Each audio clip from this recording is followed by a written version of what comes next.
What's up? This is Keith Kalfas with the Social Media Explosion course, and I want to talk about the YouTube algorithm. This is very important. There's a lot to learn with YouTube. There's a lot of free resources on the internet about YouTube, but I want to kind of tell you some of the most high-level condensed nuts and bolts stuff that I've learned to get 20 million views on the internet so far, and I'm averaging about 1 million views a month. Now, you might not need 1 million views a month. We're obsessively, constantly making videos and doing this stuff, but I want to tell you how you can get the biggest bang for the buck. I'm just in my office here right now, and so I feel very fortunate to be connected to a couple of the top YouTubers in the world. And I can get on the phone with these people and they tell me things that have really helped my channel, skyrocketed my views. And this stuff you won't just learn for free on the internet. So I'm gonna give it to you. All right, here goes. And I'll try to compress this down. And I want you to go back and watch this video a few times, okay? When you upload content, every single individual video you make, don't upload garbage onto the internet. You want to put rails up, and you want to make specific content specifically to an audience and to a niche. If you're going all over the place making all this different random content, which I've done, it's not going to serve your audience. You have to pay attention and download the YouTube Studio app and regularly look at the analytics. Get vidIQ attached to your browser. It's free. You can get the paid version if you want. I got the free version. And get TubeBuddy, which is 19 bucks a month, and then you can go and analyze all your videos and your watch time, your view time, your traffics, your sessions, your engagement. And I want you to look at what's happening and find out what videos are performing the best, that are getting the most watch time, the most views, watching when the videos drop off. Why did they stop watching? Everybody stopped watching at 4 minutes and 20 seconds. Well, that's about normal for it to taper off anyways, but I want you to start looking and analyzing your video from a data consciousness and say, oh, that was a really boring sequence right there. It didn't hook people. You constantly want to do things that are satisfying, that people, they just got to keep watching. Cliffhangers, music, asking them questions, interacting with your audience, doing things that they got to see the end result. They want to know what's going to happen at the end. You give them a little taste and you hook them to the end, or maybe it's a process. Like there's these mega viral videos right now of people doing woodworking. You guys spinning a thing, like a piece of wood on a spindle, and he takes the wood carving set and it goes and it's carving it, and you're like, what is this guy doing? And the next thing you know, it's becoming more beautiful. Then he's polishing it, and he'll take like an old rusty cleaver from 1901, like a knife cleaver, and he'll polish it down, and it'll spend like, it's like a 15-minute video. You're watching this sitting on the toilet, bro. You're like, this is amazing. Like, you can't do anything else because you have to see what happens. It's satisfying, right? If you think in terms of that, you don't have to make these crazy big budget videos. You just have to do things that are satisfying, or how-to, or edutainment, educational entertainment type videos. So get your brain working here. Look at what's working on the internet. Look what's working in your videos and what's not working. So like I said, I'm just kind of trying to compress the highest level stuff now. If you start looking at the videos like that, then you say, aha, as soon as the video starts, you got to get right into the action, right? Immediately people want to know, why are they here? Why in the hell would they sit here and watch this video versus another video and all this other stuff competing for their attention on YouTube? The second the video starts, you better have what's in the title and the headline of your video be very heavy weighted keywords. So start typing in YouTube stuff that you're about to make your video about, right? Think about the keywords first. Plan out your videos first. Don't just randomly start making videos and then figure out the keywords later. That's what I did, and that's why my channel flatlined. Now my channel's growing again because I'm understanding there's a plan behind all this. It might take some time. You might be a little bit frustrated thinking, oh, I'm doing things in reverse. Well, you're already doing things in reverse, and it's never gonna grow if you don't do this. Trust me, you just keep throwing mud at the wall hoping stuff sticks. So back, video, you want a heavy weighted title, keywords inside of the headline of the video. What's in that video better very accurately describe what's in the headline, better the name of the video, better very accurately describe what's going on in that video or the coolest part of that video, because if somebody click on the video based off the headline and it's not about that at all, they're going to get pissed and they're going to leave. And if people are bouncing out of your video after like 20 seconds, YouTube's going to notice that and they're going to sandbox the video and demote it in the search engines, and it'll actually hurt your channel.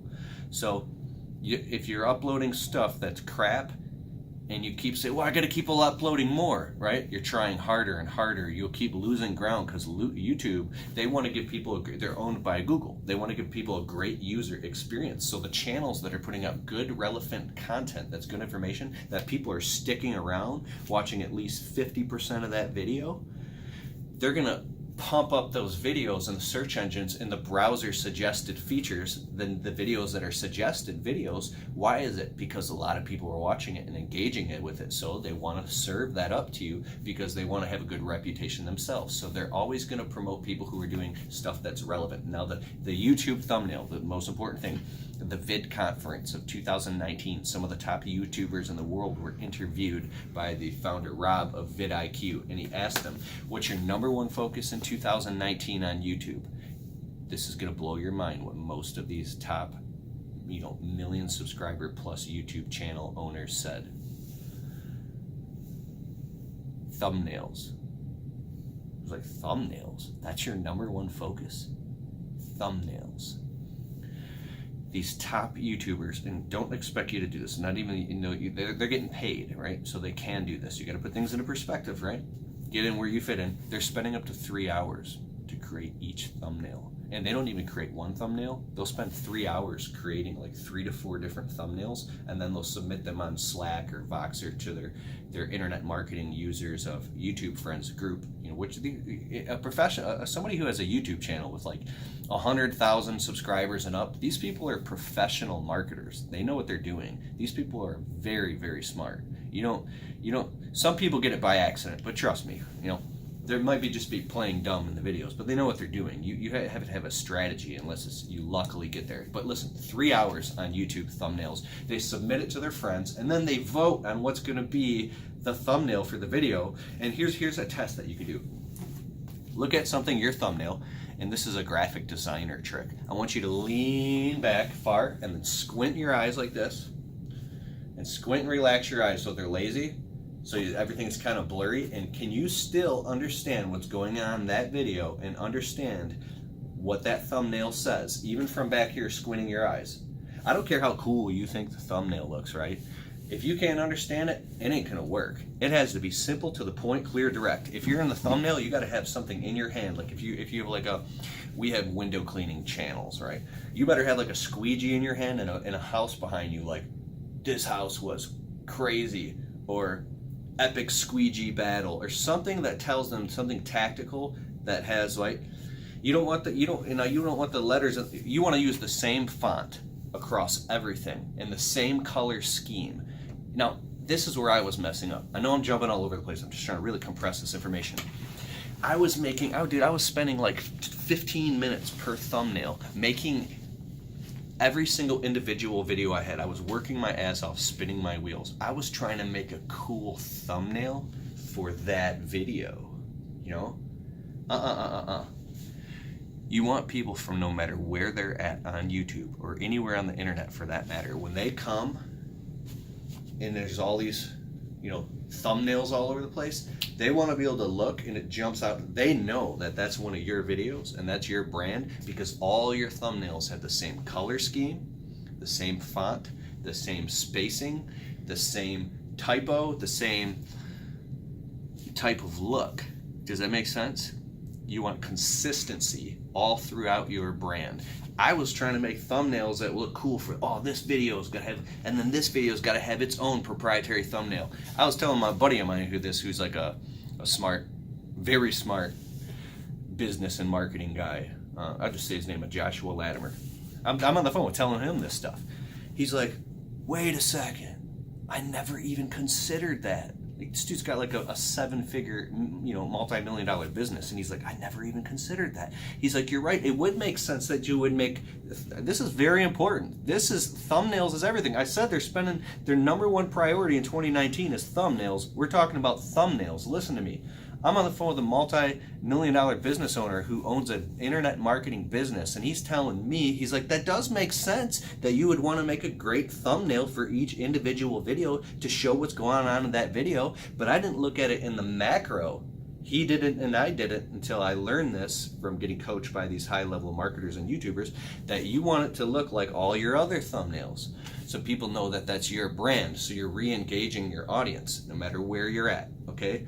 Now, you don't want the graphics on the thumbnail to overpower what's going on in the picture. There has to be a balance, because if you're like, well, I want to put big words, like, you know, boom, shakalaka, but then you can't see what's going on in the picture, there has to be some composition, and has to be some type of contrast. Like, so if you want to put big words, well, the background behind those words has to be something flat enough so where there's contrast, where when you do the squint test, you can read it.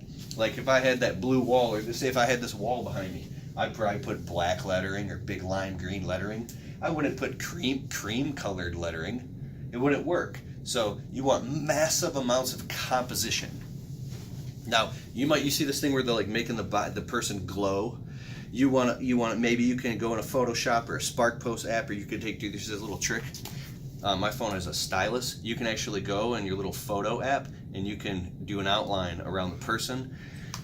So you want the person with the thing in their hand or whatever you're representing, and then you want some text in there that's about what's going on in the video, matching the headline, and then in the description, dude, I'm giving you like $10,000 in advice right now. You need to put this in, and I'm not saying I'm the guy. I'm learning from the guys, right?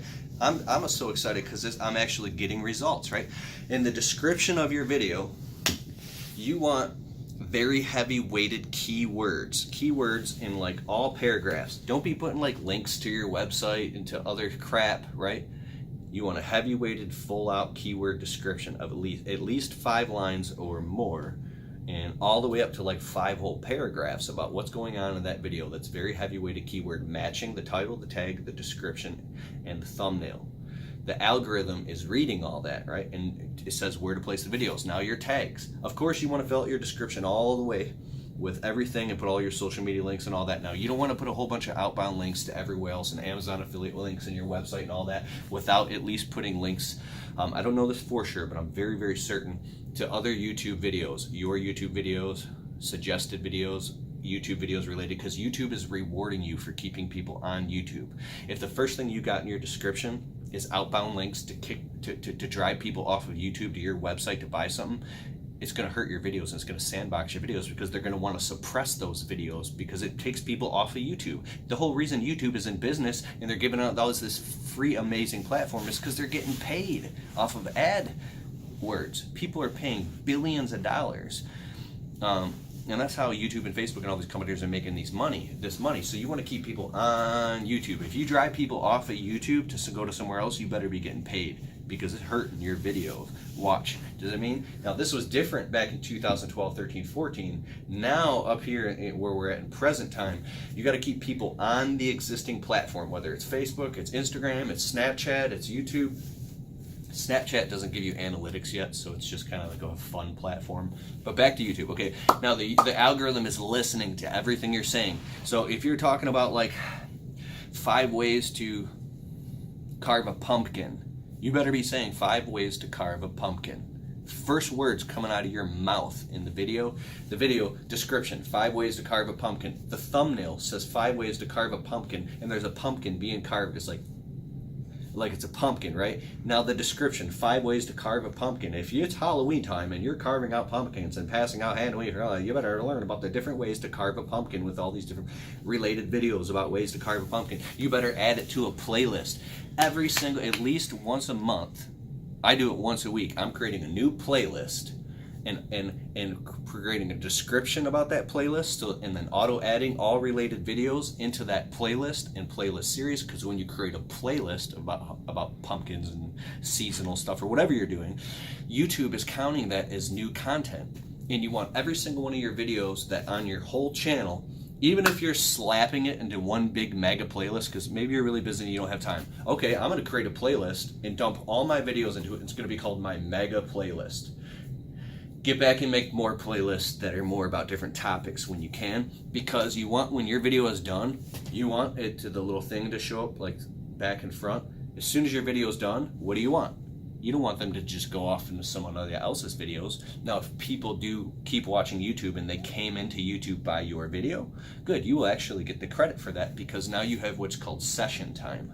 There's watch time and session time. You get rewarded for that. The algorithm rewards you, but you want them to watch more of your videos in the description below and in a playlist, so it keeps playing more and more of your videos. You want them to fall asleep on the couch with your videos just playing all night long, right?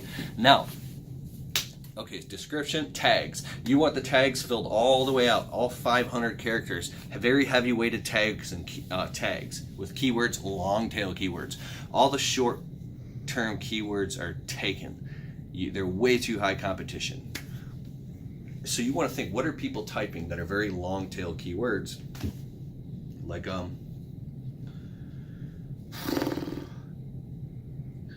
how to do tricks on a skateboard. That's probably a pretty, right? You're gonna have to do some research. Things that you would type out the full thing, because you're looking for more descriptive ways. Now, what I'm saying is, like, maybe I can't get too deep into this video, but you want to type in a bunch of keywords and go on TubeBuddy.com. It'll actually suggest keywords for you. Sign up for like $19 a month. I'll put a link in the description below to TubeBuddy, and then you can actually reorganize the tags according to rank, how they rank on the internet, and it'll do all this for you, which is dope. Is it still recording? Okay, so tags, titles, keywords, descriptions, thumbnail. You want your video to be catchy. You want it to be doing calls to action in the video, telling them to subscribe. You want to brand all your videos and put your branding watermark and tell people, click to the bottom right here to subscribe now. You're always asking people to subscribe. You want to do things that create engagement. And I'm not even getting into like the controversial stuff that polarizes your content to give you like a diehard fan base. You want to be responding to, if you can, every single individual comment. Thumbs up, liking, hearting the good ones. And if you can't and you don't have time, you better be responding to some of the comments, so your fan base, your audience, can at least see that you're coming in and responding to a few people. Because even if you don't respond to them, they at least see you're responding, and they show that that you care and stuff like that. Now, pinning comments. You don't want to like make your own comment and pin it. You can do that. You know, if you want to show somebody after this video, like go to the related video, fine. But most of the time, you want to take the best comment that somebody made that best really describes their feedback in depth about what they saw in your video and they really liked about it. So when other people see that comment, think about the comment that you want everybody else coming into your video for the first time to see. But it's way down there, like 20 comments down. You want to take that comment and pin it at the top, so somebody else has gave it feedback, and then other people read it. Like I recently did a video last week, and this one dude made this crazy long comment, like giving feedback about how he thinks about what my video was about, right? It was such a good comment. I pinned it to the top. That one comment alone has like 92 likes and a bunch of people commenting on it, because it gives it engagement and it's creating value for the community, right? You want to encourage other people to contribute as well. This ain't just like about like you, this is a community. You're building your tribe, right? And this is how you monetize. And when you monetize, that means you can sustain your message. You get more excited about making videos because now you're monetizing, at least getting paid, right? Now, don't discount the power of making money on YouTube. I've made videos with my cell phone 4 or 5 years ago, and I could go, how much has this video actually made me over the past 5-6 years? Oh my God, that stupid video! I was in anxiety and I didn't have any time to make a video, but I did it anyways because I really like making videos, and I had a message I wanted to share, and I monetized it. I got videos I've made $800-900 off of one video because it just kept making me $15, $20, $25 a month after month, year after year. And those are what are called your evergreen videos, right? You don't ever, if you have a video that's an evergreen video and it's doing well and it's constantly getting views every month, leave it alone, don't touch it, don't try to improve it. Now, going back and giving new life to old videos. The bottom 80% of your videos, let's whittle it down. The bottom 30% of your dead videos that don't get any views anymore, they're dead videos. You can give new life to those videos by, one, you can pull them off YouTube and re-upload them. I probably wouldn't do that. you can take those videos and combine them together as a series. You can make a new intro and outro. You can rebrand them, upload them again, or you can go in and fix the tag titles, descriptions, and keywords and thumbnails of those videos.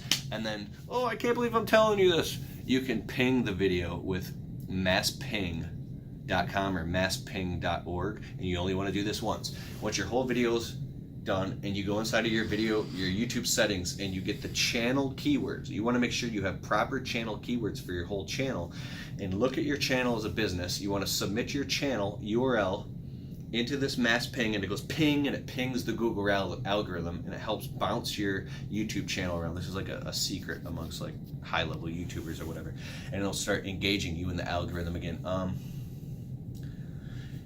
That's a lot. I could literally keep going on and on and on and on and on and on and on. I hope this has been valuable for you, my friend. Oh yeah, thumbnails. If you want to take an actual picture, even if it's with your cell phone, of a thumbnail, right? If not, and you don't just download some low quality thumbnail, you go scroll through your video in 1080p, high quality, and then you want to take screenshots of that thumbnail and export it to the Snapseed app. You got Snapseed, right, bro? Okay. Or some type of video app, photo editing app, and you want to turn the brightness and contrast up on that photo so it looks nice and bright and clean. And then you import it into what I have is called a meme creator app, or a text or a font or Spark Post or something where you can put, or you can just do it in Photoshop on your laptop. I do everything on my phone inside of apps. Well, what I'm saying is, before you create a thumbnail out of a photo, you want to make sure that that photo is nice and bright and clean and high definition, that stands out. So that's what I mean. You can give new life to old videos. So when I found all this stuff out, I was like, oh my God, all my thumbnails suck. I have all these videos I put my heart into, and 70% of them, dude, I stayed up for 3 days straight. I spent 28 hours about nonstop. I was on my phone, thumbnail, new thumbnail, boom, fix the video. New thumbnail, boom, fix the video. New thumbnail. I wasn't eating. I wasn't even like, I had to go pee so bad. I didn't eat for like 12 hours, and I'm just sitting there. Thumbnail, because I knew that every single second that went by, I got as many thumbnails as I could fix before I totally burned out. I think I must have went and fixed at least 400 or 450 thumbnails in a row over 28 hours. And then I went back, and that famous YouTuber that has been coaching me, I can't really tell you too much about it. He went back, he's like, good job, bro. I'm looking at your channel now. My channel's Keith Kalfas, and you can look, most of my videos, I'm about to wrap this up here, but most of my videos, all the thumbnails look consistent, and now you knew that was my channel. And I didn't even use the best font. It was just like lime green, and white, lime green and white. Consistency, you knew that was my channel. Now those old videos are getting views again. My channel watch time has gone up by 30%. I have another smaller YouTube channel. My big channel as of right now has about to hit in a few months 70,000 subscribers. My smaller channel has almost 9,000 subscribers. So I did a massive branding. Okay, in TubeBuddy.com, you can actually do what's called a thumbnail overlay. So you can overlay a graphic, like a clear graphic with like some type of like a branded logo or like a cool streak or something, or you can cut the corner off the thumbnail and make that corner like red, blue, white, or green and put a little logo, something. So if you just have a bunch of photos as thumbnails, you can actually go in and overlay a graphic on top of all the photos, right? So my other channel is called the Window Cleaning Blueprint. So I said, well, what can I do? So I framed it out. You know, I took the 1080 by 1920 by 1080 and I cut the corner off and I made it like a blue, like window cleaning, like a blue corner cut off. I put my logo, the Window Cleaning Blueprint, on the bottom left-hand corner, and I made it like a good 10% size of the screen, Window Cleaning Blueprint, so you could read it with the squinch test. And I cut the corner out, made it blue, and I put a little white squeegee in there. So I was like, okay, that looks good. I went, and all 1,000 of my videos that weren't branded now are all branded. So no matter where you're at on YouTube, when you see a Window Cleaning Blueprint thumbnail, you know that's one of Keith Kalfas' Window Cleaning Blueprint, name of the channel. That's one of my videos. So I literally, under the TubeBuddy app, you can do a thumbnail overlay, and I did it, and it just went all 1,000 videos. And now I was like, that's right, all my shit's branded because it's got the squeegee in the corner with the little logo on the bottom. And then I went to my other channel, it's called I Am Ability, and I didn't have a lot of time, right? Like, and I put I Am Ability in the left-hand corner, and I kept messing with it so it looked like you could really read it no matter what angle, because it's just a bunch of random videos, and now it's all branded. So think about that, branding, encompassing, embodiment, the full thing. Think about everything that I said, and think about looking at your entire YouTube channel as a business, as a brand, communication, and always, always, always, last thing is consider the brand new person coming to your channel for the first time. You have to always think about the new person. And if you're brand new to this channel, my name is, like my buddy recording this right now, Anthony Heyman, good buddy of mine. My name is Anthony Heyman with Window Cleaning Anthony is my channel, and I started my window cleaning business a couple years ago, and I'm doing real well. And I want to, and the whole point of my channel is to give you tips about window cleaning, pricing, and advice, and just make inspiring videos. And I'm a good guy as well. Like, whatever it is, you want to always kind of let them know who you are, what you do, and why you do it, and what they're going to get out of the videos, and then ask them to subscribe. So they don't just come into, like, in the middle of, like, the movie theater, like, it's like halfway into the movie, and they're like, well, you always have to keep reminding and cycling back. So you have to condition yourself to think about this stuff. Now, don't get too far to where now every fucking video, you're like, hey, what's up? My name is Keith Kalfas with the Landscaping Employee Trap, the YouTube channel where I give how-to tips and advice about how to start a landscaping business from the ground up and blah blah. I mean, if you started with nothing. And before we start the video, make sure you hit the thumbs up, the subscribe, the like, and check out all my other videos and content. But before we get into the video, I want to tell you about my free 3-video series and my books that you can buy on here and Amazon.com. And motherfucker, get out of here. When you see a guy doing that in any video, you're like, oh, you hate that guy because he's got himself so polished, right, that you're like, oh, right into the meat potatoes. Okay, this is the last thing I'm going to say. I got a buddy who's an engineer. We talked about this. He doesn't do YouTube. He just watches it. He goes, dude, my car in my garage, when I want to figure out how to fix my little, like a Suzu or whatever, like he's wrenching on his car, and I want to know how to, like, do the air filter, I look that up on YouTube. And if there's a guy just showing me right how to do it right now, boom, I like it. But if the guy starts babbling on about a bunch of other crap, I'm gone and I'm unsubscribing, or I'm never watching that dude again. And I hate that guy because he just wasted my time. So people come, I've made all these mistakes, dude. People come for the how-to tips and advice or the entertainment or whatever you got. They return for your personality. They return because they like you, but they initially come for the advice. So you got to think about that. Does it make sense? Okay, I wish you the best of success. Go out there and crush it. Give yourself a pat on the back, and don't be hard on yourself. This is walk a mile, see a mile, but watch this video over and get on vidIQ YouTube channel, watch some of those tips. Look up DarylEves.com on YouTube. He'll teach you a lot of stuff. Tim Schmoyer, Sean Cannell. These are a bunch of other YouTube experts. And then go to VidCon on YouTube, and then you can learn more about this. But whatever you do, don't get overwhelmed, because there's nothing more powerful than just flat out just going for it and being excited and put your heart into something. Because if you get too analytical, you get analysis paralysis, and you're like, I can't even make the freaking video because I have to say all these things and do all these things, and it's stopping my creative flow, right? But your creative flow is like a river, and you got the river banks. Just get the river flowing and do whatever you got to do to put your message out there, and to put your heart out there, to put your art out there, and then it's never too late to go back and fix the stuff. You're just making videos, and as long as you, oh yeah, and the final thing, Roman Atwood has like 20 million subscribers. He said 2 words: no matter what happens, keep uploading. Okay, go do it. Bye.